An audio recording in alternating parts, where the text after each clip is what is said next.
c'est bien. On baisse un peu. C'est bien. Salut tout le monde, j'espère que vous allez bien. Dans quelques instants, là, je vous fais l'émission du Wrestling Show, mais juste après, on se recontinue, on fait The Witcher 3. Donc ceux qui ont envie de regarder The Witcher 3, vous allez bien évidemment aller regarder. Bon alors, qu'est-ce qu'on peut dire finalement de cette guerre du mercredi soir? NXT contre All Elite Wrestling, NXT contre Dynamite. Est-ce que clairement Dynamite a réussi finalement son coup d'essai avec un bon pay-per-view, Full Gear? Est-ce que concrètement on peut être satisfait de ce qui a été donné? Alors, on va commencer avec NXT. Je vous donnerai mon premier avis sur NXT. Et ensuite on fera la All Elite Wrestling. Et de ça, je vous dirai quels sont des deux shows s'en est le mieux sortir. Alors, bien évidemment, quels seront mes avis? Bien évidemment, je vais regarder en fonction des shows, etc. etc. J'essaierai d'être le plus neutre possible, dans le sens où certes, je dirais lequel est, mais il n'y a pas de Raw, enfin NXT est meilleur, je suis pas pro NXT, je suis pas pro Dynamite, je suis pro catch. Voilà, c'est aussi simple que ça. Alors, au niveau clairement de NXT, nous avons eu un show qui finalement a commencé avec Angel Garza qui a affronté Lio Rush, donc le champion cruiserweight de la WWE. Et très clairement, on va pas se mentir, c'était un match de taré. C'était un match de taré puisque on a eu de gros spots, on a eu vraiment des prises de fou, on a eu honnêtement, le seul défaut qu'il y a, c'est la pub. Tu as un match aussi important, tu as un match qui te vraiment va te lever les foules, et toi qu'est-ce que tu fais? Tu mets la pub. Peut-être pas la bonne idée du siècle. Je pense qu'il aurait fallu attendre un petit peu. Alors je sais qu'il y a des contraintes vis-à-vis de la chaîne, mais la chaîne à un moment donné, faut qu'elle passe en dessous de ce qui se passe autour. Parce que là, ce qu'elle a fait, c'est qu'on était dans le match. C'est un peu comme si vous étiez au cinéma et puis d'un seul coup, vous êtes au cinéma, vous avez là, admettons, vous avez Avengers Endgame, et d'un seul coup, vous êtes en train de regarder un match. Vous dites, oh putain, le match il est terrible, il est génial, et puis d'un seul coup, pam, on vous file la pub. Là, vous dites, mais quelle bande d'enfoirés. Il faut réfléchir à tout ça.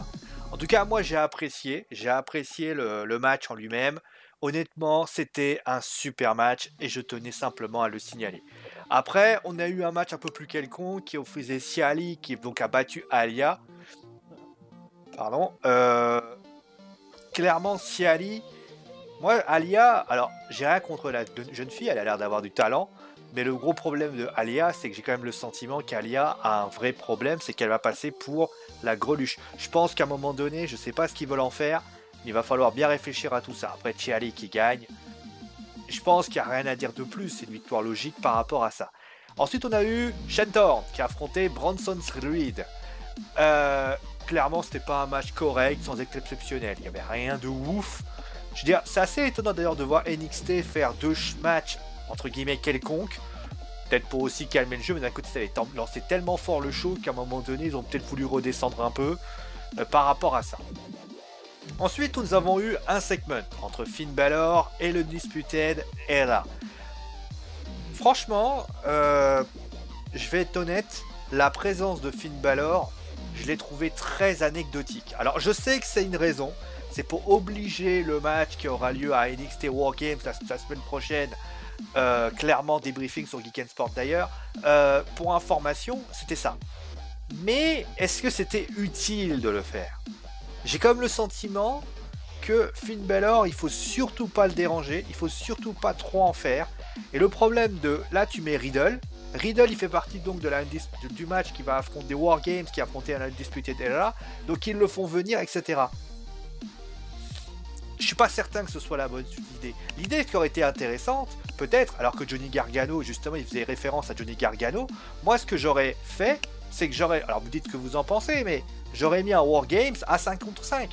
D'un côté, on aurait mis Drakovic, qui aurait rajouté, et donc de l'autre côté, on aurait mis Finn Balor. Ça aurait largement tenu, ça aurait fait justement un gros spot, et puis, voir Adam Cole, Finn Balor, Roderick Strong dans la même tag team, dans la même faction, ça peut être que excellent, même si c'est que White Knight only.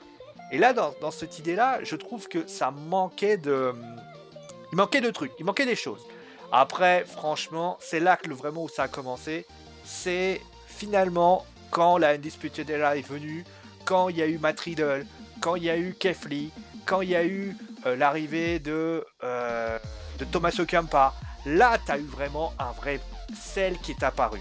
Là, clairement, tu t'es dit, ah ouais, bon, ok, je me tais, je laisse savourer, j'explique. Et ça, c'était bien. Ça, c'était super dynamique. D'ailleurs, Keith Lee, je le connaissais pas avant. Hein. Franchement, c'est un lutteur que je ne connaissais pas du tout.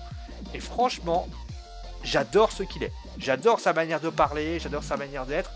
Après le match entre Keith Lee et Strong, franchement, dire la vérité, alors j'ai dit la vérité, je le connaissais pas Keith Lee. Keith Lee, je le connaissais absolument pas.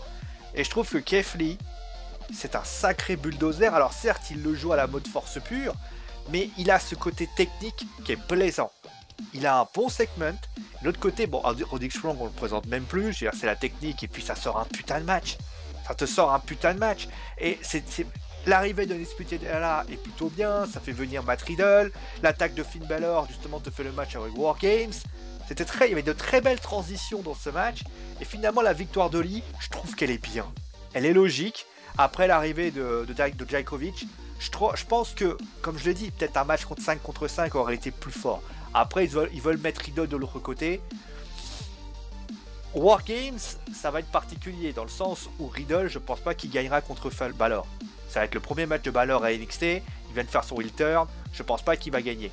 Mais le mettre à 5 contre 5, finalement, si Riddle avait perdu, on aurait dit, bon, c'est pas grave. Sauf si, clairement, il y a des avantages. Alors pour information, je crois que la semaine prochaine, il va y avoir un match qui va donner un avantage à une des deux factions, je crois.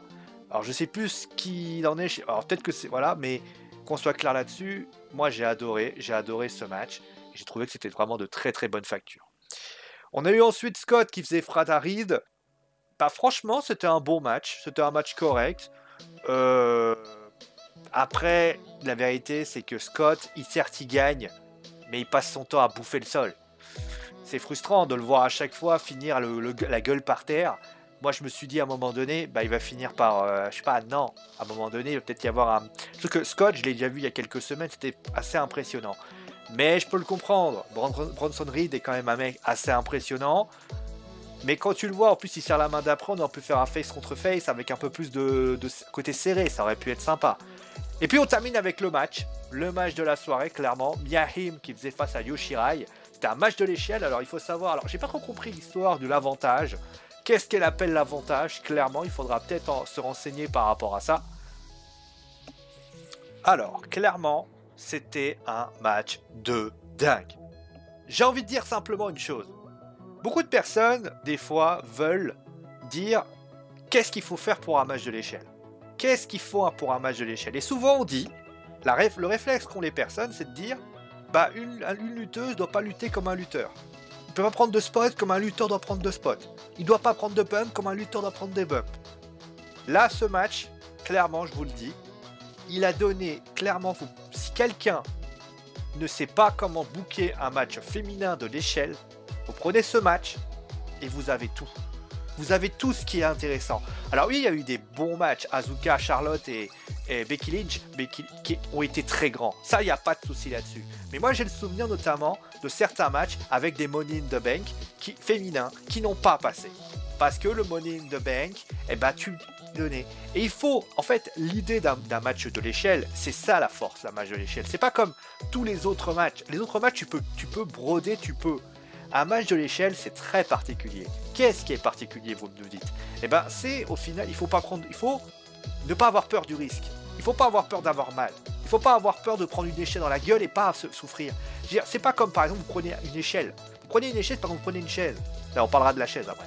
À un moment donné, tu prends l'échelle, tu la prends. À un moment donné, quand tu atterris sur l'échelle, eh ben, tu as atterri sur l'échelle. Quand, je crois que c'est Mia Yim, atterrit sur l'échelle d'eau la première, non, c'est pas Mia Yim, c'est oui, c'est Mia Yim d'ailleurs, il prend l'échelle d'eau la première, tu comprends très vite que le mec, la meuf, elle a mal. Et c'est ça l'importance. Et tu oublies complètement, et moi c'est ça qui importe, j'oublie le fait que en face de moi, et c'est ça qui est, quand souvent on parle de, comment on dit, d'égalité d'homme-femme, moi souvent j'entends ce mot, égalité homme-femme. Les hommes doivent être légaux au niveau des femmes, au niveau termes de salaire, en termes de ci, en termes de ça. Ça c'est des termes un petit peu plus sociétal. Mais quand c'est un terme dans un sport, souvent il faut accepter et je le dis pas parce que je suis un homme ou je suis femme, il faut accepter de notre regard à nous de spectateurs, mais comme un regard de lutteur, comme un regard de booker, comme un regard de footballeur, comme un... Il faut arrêter avec ces stigmatisations. Un footballeur, une footballeuse, une basketteur, un basketteuse, ce sont des sportifs. Et je vais prendre juste un exemple. Prenez ce match. Ce match, j'ai pas vu des lutteuses. J'ai vu des superstars de la WWE. J'ai vu des lutteurs, des wrestlers. On prend le terme vraiment. Enlève le woman, c'était catcheurs.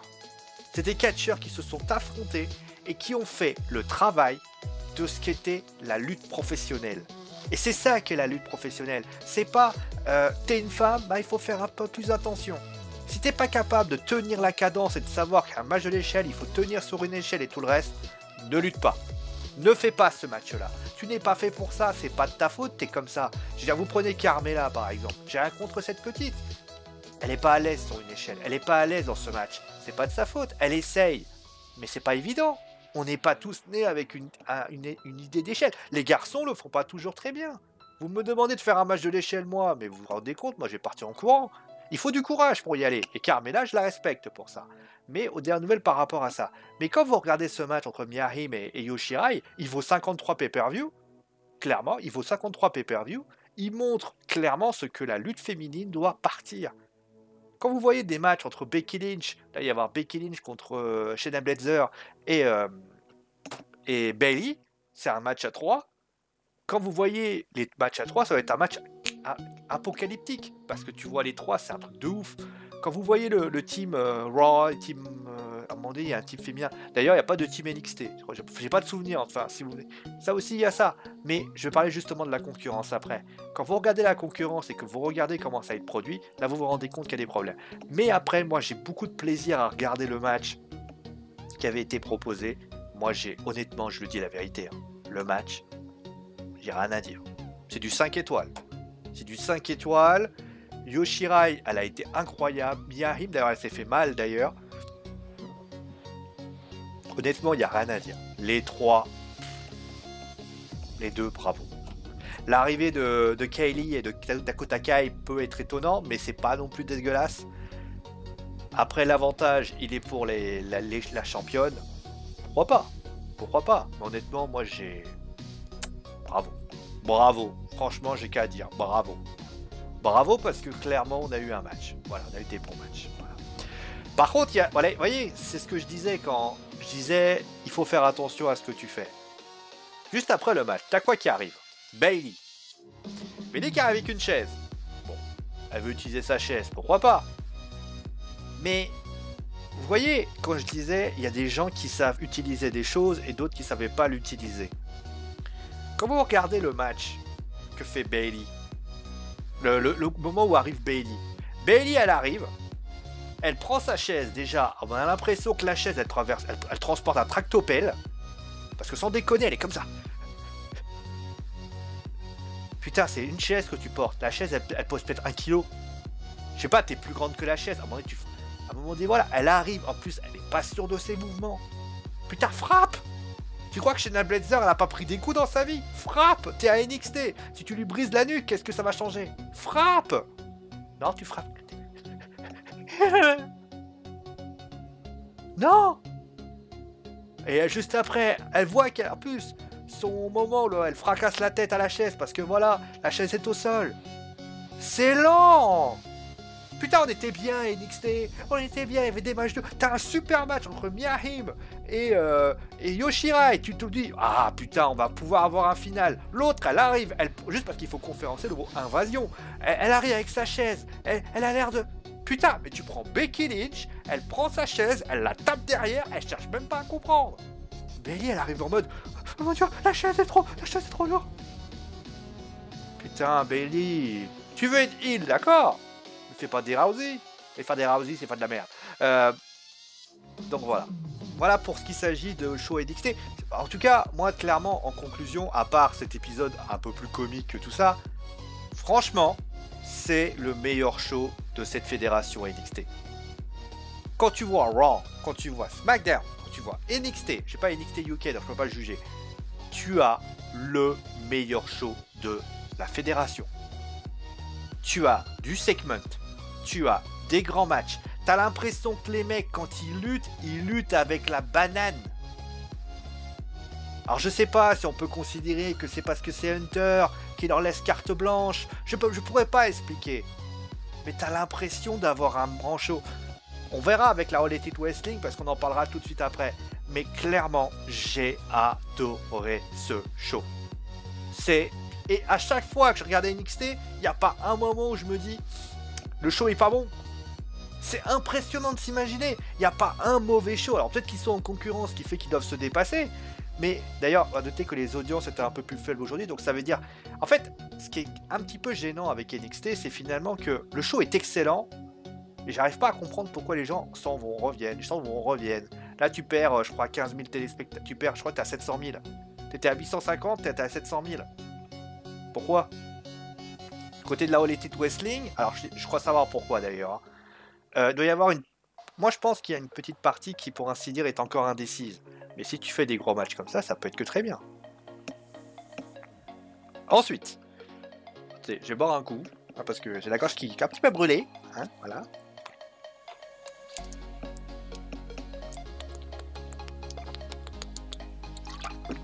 Ah bah oui, hein, quand on parle. Ok, merci. Allez, on y va. On passe maintenant à la All Elite Wrestling. Dynamite. On passe donc déjà à Jon Moxley qui faisait face à Michael Nakazawa. Bon, bah la victoire était assez rapide, donc déjà ça confirme bien le statut de Nakazawa qui est plus un jobber qu'autre chose, plus un speecher, enfin voilà. Pour le speech, alors, c'est pas un problème en lui-même. Attention, hein, je suis pas en train de dire. Mais je pense que, et c'est mon avis, que Nakazawa n'était pas très utile. S'il n'avait pas été là, d'ailleurs, on va faire le truc avec Darby Allin, qui finalement défie Jon Moxley juste après. Moi, j'aurais préféré que ce soit Darby Allin qui arrive et qui se confronte. D'ailleurs, je vais en parler de ça parce que ça commence à devenir un défaut du côté de la limite. Clairement, du côté de la All Elite Wrestling, je pense qu'à un moment donné, il faut quelqu'un qui le défie. Le mec, il te lance des pics. Il faut quelqu'un. Darby Allin aurait été le petit moment sympatoche. Donc par rapport à ça. Ensuite, donc on a eu les Dark Order qui faisaient face à Jurassic Express. Bah j'ai dit une chose la dernière fois qu'on a fait un wrestling show sur la All Elite Wrestling. J'avais dit que le tag team c'est quand même quelque chose qu'ils aiment faire. Alors je sais ce que tu dois te dire. T'es un hypocrite. Je vois venir. Le mec il dit qu'un lutteur par terre ça fait pas bien, ça fait nul, blablabla. Bah maintenant il faut regarder le gabarit. Mark Stuntz il est plus petit que les autres, il est moins épais que les autres. Bah j'ai envie de te dire qu'ils finissent par terre, ça me dérange pas. Vous voyez, ça me dérange pas. Et puis bah finalement il fait pas une mauvaise prestation. Jungle Boy aussi fait une bonne prestation et le match est bon. Après la victoire est logique puisqu'elle permet l'arrivée de Luchasaurus. Alors, il a un style particulier, hein, Luchasaurus. Alors, clairement, moi, je sais pas un style qui me plaît parce que j'ai l'impression qu'il catche plus par à-coup que par dynamisme. Mais bon, après, ça va peut-être venir avec le temps que ça pourra rester. Donc, juste après, on a eu Shawn Spears qui faisait face à Darby Allin et Peter Avalon. Bon, le match était correct, hein, clairement. Après, c'était une bonne idée d'écarter Spears pour éviter qu'il se prenne le pin et qu'il finalement passe pour un con. La victoire de Darby Allin est logique. Que je rappelle, hein, Darby Allin a défié finalement Jon Moxley. Mais moi je me dis, après vous faites ce que vous voulez, mais moi j'ai une idée. Tu as Darby Allin, au moment où Jon Moxley dit qui c'est qui veut l'affronter. Jon Moxley arrive. Il dit Darby Allin arrive devant lui et lui fait moi je veux. Il se met devant lui. Il fait I'm on. Et après il fait demi-tour et il se casse. Donc Moxley, il regarde comme ça, il fait OK. Et là, dans ce match-là, qu'est-ce qu'on fait? On voit un Jon Moxley qui déboule, qui peut coûter le match à Darby Allin, c'est pas le problème, voire même après le match. Et donc à partir de là, bah, qu'est-ce que ça fait? Ça fait une rivalité Darby Allin-Jon Moxley. Mais au lieu de ça, qu'est-ce que tu vois? Tu vois finalement, et c'est le problème, j'en parlerai à la fin, c'est trop compartimenté du côté de la All Elite Wrestling. C'est-à-dire, à un moment donné, on peut pas toucher... Les matchs, des trucs doivent être tellement segmentés qu'à un moment donné, il faut surtout pas que les choses doivent être faites. Et ça, c'est dommage, parce que finalement, ça donne pas assez de puissance et donne pas assez d'envie. Ensuite, on a eu Nyla Rose contre Dani Jordan. D'ailleurs, je ferai un aparté sur le match sur les femmes, qui sont un vrai problème du côté de Dynamite en fin d'émission, si vous avez envie de voir. Ensuite, on a eu le segment de MJF. Très bon segment. MJF, j'adore. Chris, j'adore. Leur duo est vraiment parfait. Alors, l'intégration à Alina Cycle, je suis perplexe. Je pense qu'il aurait fallu peut-être leur mettre plus en solo. Après, c'était un beau segment. L'arrivée de Cody, j'ai trouvé que c'était pas utile. Il n'aurait pas été là, on n'aurait rien dit. Là, il tente une attaque, il se fait choper par je sais pas qui. J'ai quand même, faut quand même que je quand même faire un truc, un petit aparté sur ça. Je pense qu'il faut faire attention avec Inner Cycle. Là, ils sont en train de faire un gros clan avec énormément de monde. Alors, c'est bien. C'est très bien, même. Mais le problème, c'est qu'un grand clan, t'as Jack Hager, t'as Chris Jericho, t'as Sammy Guevara, t'as Lelax, t'as plein de trop... Là, t'as MJF, t'as trop de monde. Et le truc, c'est que ce monde, il va falloir l'utiliser. Donc là, ils font vraiment un gros clan puissant, peut-être à la manière de la NWO, à la manière de la... Aussi peut-être pour concurrencer, à juste titre, la Undisputed Era, qui finalement est le clan de NXT. Le petit souci, et je vais y revenir à la fin, c'est que ça marche pas pareil. Je vais vous expliquer pourquoi. Ensuite, on a eu Pac qui faisait face à Unbanked Adam Page. Bon, c'était la revanche à un Full Gear. On a remis les choses à plat. Le match était très bon, clairement. Bon, les arbitres sont aussi autoritaires que la WWE, parce que je rappelle... Alors, à part ça, c'était un bête de match. Voilà, c'était un bête de match. Mais clairement, quand tu tapes 3 fois à la tête et que l'arbitre, il essaie de s'imposer, et que Pac, il n'écoute pas, à un moment donné, tu déclenches la disqualification. Bon, voilà. Après, on a eu justement les Young Bucks qui faisaient face aux Lax. Non, après, d'ailleurs, pourquoi les private parties après? J'ai pas compris. Mais après, ah oui, pour arriver de Orange Cassidy, moi ça m'a fait rigoler, mais pourquoi il envoie pas un coup de pied à Orange Cassidy? Ça aurait été plus dans sa gimmick en fait. Mais sinon, la pub en plein moment. Merci. Franchement, c'était débile. C'est débile parce que, regarde. T'as la possibilité de faire un vrai truc. T'as la possibilité de faire quelque chose de pas mal. Et qu'est-ce que tu fais? Tu me fais un show où tu mets finalement... Non, laisse la pub plus tard. Surtout que tu fais une pub pendant le main event. Enfin, voilà. Et donc maintenant, on va passer à ICU contre Jericho et Sammy Guevara. Alors, avant de commencer à débriefer le match... Alors, aujourd'hui, on va débriefer le match rapidement. Le match n'était pas terrible. Il était pas terrible, alors il était bien. Alors quand Sammy Guevara était là, franchement j'ai adoré. Quand c'est ICU qui est là, c'est bien. Quand c'est Jericho qui est là, bah, c'est un peu moins bien. Et justement, je voudrais revenir sur ce point-là. Tu décides de mettre un match pour les titres de la par équipe de la AEW ce soir entre SCU et Jericho et Guevara. Déjà pour quel motif? Pour quel motif Jericho et Guevara doivent avoir un match? Si moi j'étais à la place de la All Elite Wrestling, tu as plein d'équipes. Private Party, Jurassic, Dark Order, les Young Bucks, les Lax, L-A-X. Alors ils ont un autre nom. On les a vus il y a quelques instants. Pourquoi les Lax font pas face au SCU? Ils font partie d'Inner Cycle, ça changeait quoi? Ou alors, à la limite, tu veux quelque chose, Guevara, MJF. Parce que le problème, c'est que, d'ailleurs je tenais à le signaler, vous avez décidé de mettre, je voulais retourner par rapport à ça, de mettre Jericho en équipe avec la Undisputed. Vous avez décidé de faire que Jericho soit en équipe avec Guevara. Alors, j'ai rien contre l'idée, mais...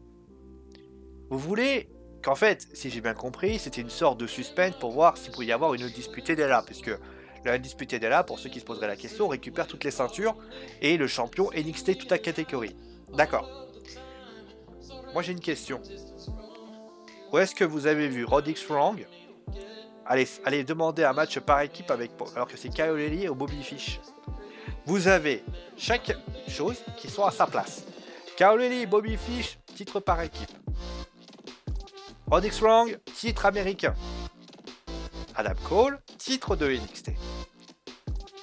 Vous n'avez pas la possibilité dans Inner Cycle de choisir 2 gars et de les envoyer. Vous avez MJF, utilisez-le. Il n'a pas lutté hier, qu'est-ce que ça vous coûte? Enfin, dimanche.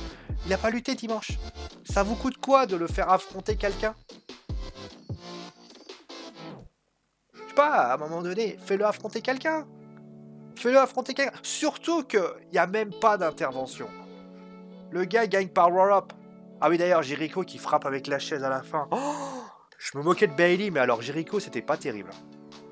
Honnêtement, qui frappe la chaise. Frappe la chaise. T'as l'impression qu'il frappe la chaise. On dirait qu'il a peur que le poteau, il a mal. C'est un poteau, hein, tu sais, quand tu tapes dessus, on dirait, il crie peut-être, mais tu l'entendras jamais. Hein. Et puis, bah, Jericho... Bah, je suis désolé de le dire, mais Jericho... Bah, il commence à avoir un mur devant lui.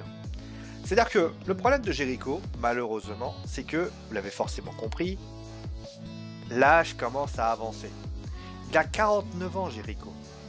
Alors on va me dire, oui, mais 49 ans, etc. Oui, mais 49 ans, il commence à se faire vieux. Et tu le vois d'ailleurs au niveau physique. Les shots sont moulants.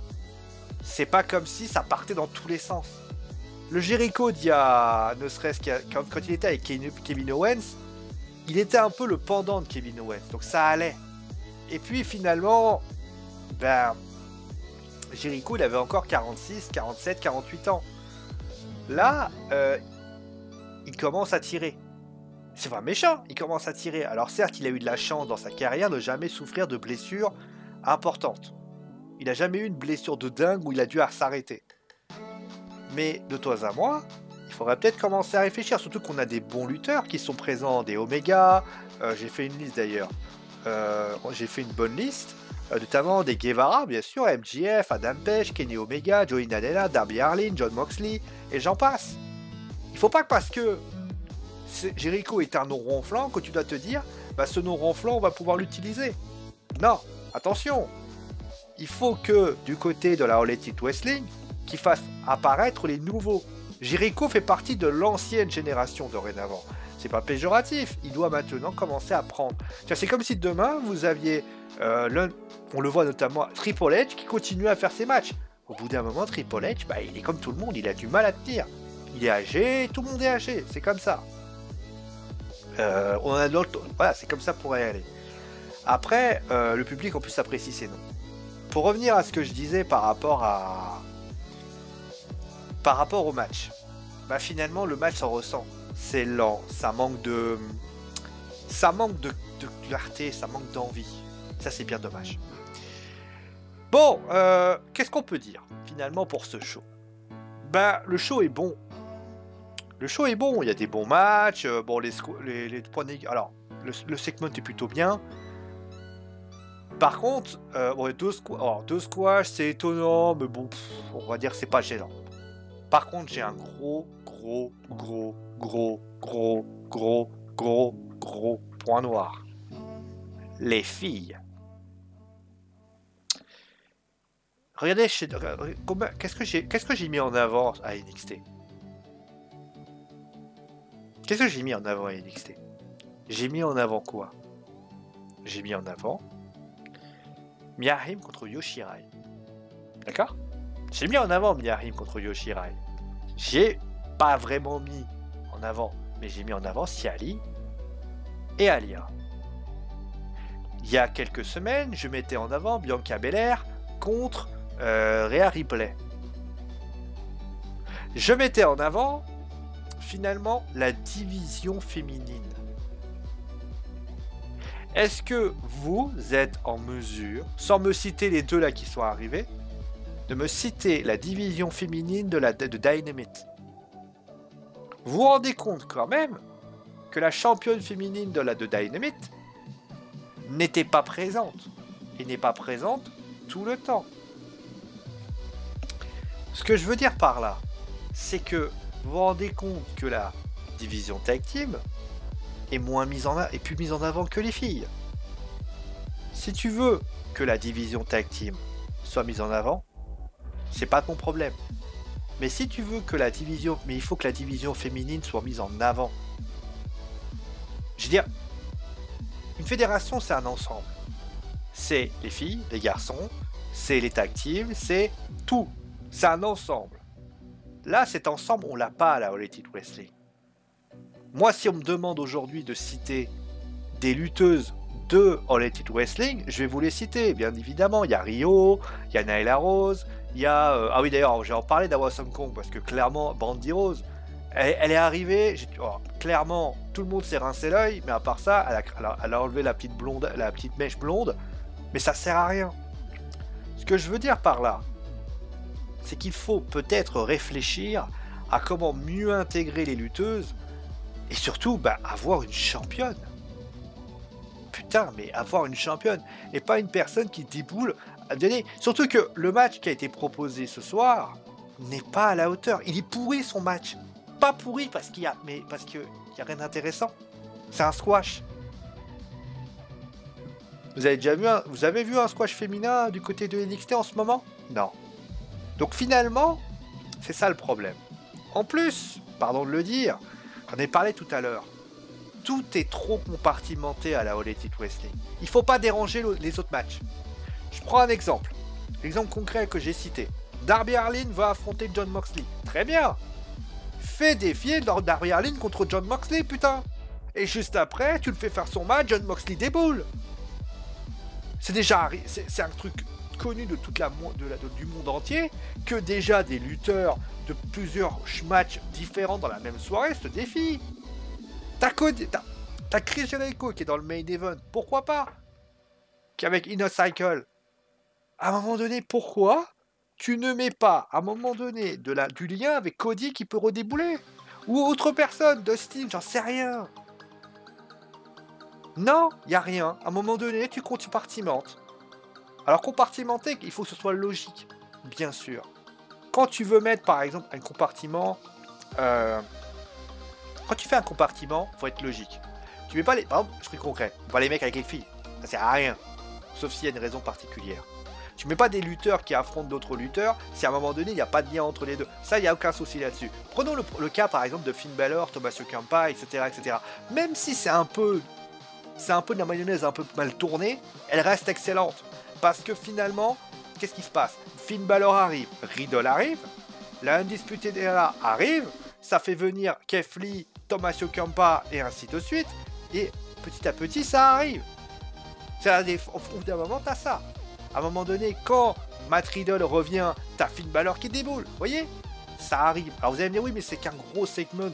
Oui, mais la réalité, elle est là. Vous voyez ce que je veux dire? Il faut que ce soit logique, bien sûr. Mais là, tu as la possibilité, c'est déjà arrivé, qu'il y a un défi et qu'il y a des matchs qui se carburent comme ça. Là, tu as le sentiment de te dire, ouais, mais non. Vous voyez ce que je veux dire? Ouais, mais non. Ouais, mais non. Ouais, mais non.